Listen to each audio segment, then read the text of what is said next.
రైతులారా ఈరోజు నల్గొండ జిల్లా కట్టంగూరు మండలం ఇస్మాయపల్లి అనే గ్రామంలో గ్రౌండ్ వాటర్ సర్వే చేస్తున్నాం.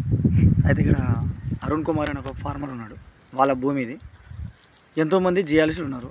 రోజు వీడియోలు చూస్తారంట. నాయి చూసి సుమన్ సార్తోనే సర్వే చేయించుకుంటాం అని చెప్పి ఫిక్స్ అయ్యారు. మరి ఎందుకు నా వీడియోలో ఏం నచ్చింది, పెద్ద మన వీడియోలు పెద్ద ఎడిటింగ్ కూడా నేను చేయను, లైవ్గా పెట్టేస్తా. చూద్దాం మరి అతను ఎందుకు నచ్చాడనేది. సర్వే చేసుకోవాలనుకోరు. సుమన్ సార్ వీడియోలు చూసి ఆ టెక్నాలజీ న్యూ టెక్నాలజీ వల్ల మొత్తం గుడ్డిగా పోయి చేసేదానికంటే చెక్ చేయించుకొని చేస్తే మంచిది అనుకొని సుమన్ సార్ని కన్సల్ట్ కావడం జరిగింది. అందువల్ల సుమన్ సార్ తోటి ఈ టెక్నాలజీ తోటి అంటే యూట్యూబ్లో చూసిరా? యూట్యూబ్లో చూసినాం. జోకులు మా అనిల్ జోకులు ఎంజాయ్ చేస్తారా? మంచిగా అనిపిస్తుంది. మా అల్లుడు నరేష్ ఇద్దరం కలిసి చూసేది. వాళ్ళదే ఇప్పుడు ఇది ల్యాండ్. ఇది చాలాదేనా? వాళ్ళ ల్యాండ్ ఇది. నరేష్ అంటే మీ అక్క కొడుకు? మా బావ మేనబావ కొడుకు, మేనల్లుడు.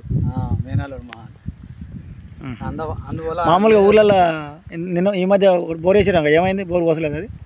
అది వేసినాం కానీ 1.5 ఇంచ్ వచ్చేది. అది పైన వేరే బోర్ వేస్తాక అది పోయింది. అది అందువల్ల మళ్ళీ సర్వే చేయించి సుమన్ సార్ తోటి చేయించి చేద్దామని ఈ నిర్ణయం తీసుకున్నాం. సక్సెస్ చేస్తాను. అనిల్ మీరు చెప్పండి, మరి కొబ్బరికాయలు, ప్యాకెట్ పూలలు ఇవన్నీ ఇప్పుడు నమ్మొద్దా?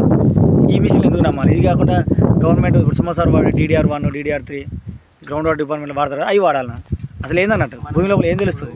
పుల్లలు పెట్టి అది పెట్టించడానికి వ్యతిరేకం కాదు, కానీ దాని వ్యక్తిగత జీతం అంది నడుస్తుంటే వ్యాపారం. అది మనది ఏంటంటే మనం సైన్స్ వైపు అడుగులు వేయాలని చెప్పి మనం రైతులకు చెప్తాం కనుక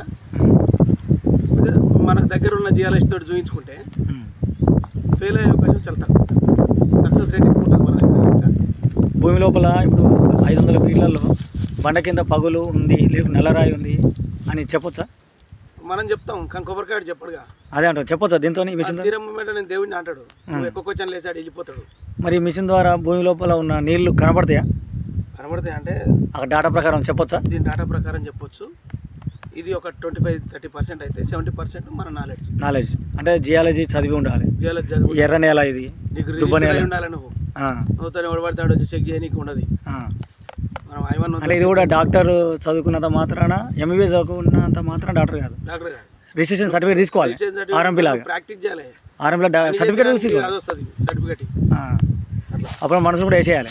మనం కూడా బోర్ పొగలు ఫెయిల్ చేసినట్టు. అంటే అప్పుడే కదా ఫెయిల్యూర్ సక్సెస్ అంటే కూడా మనం ఫెయిల్ చేస్తున్నాం.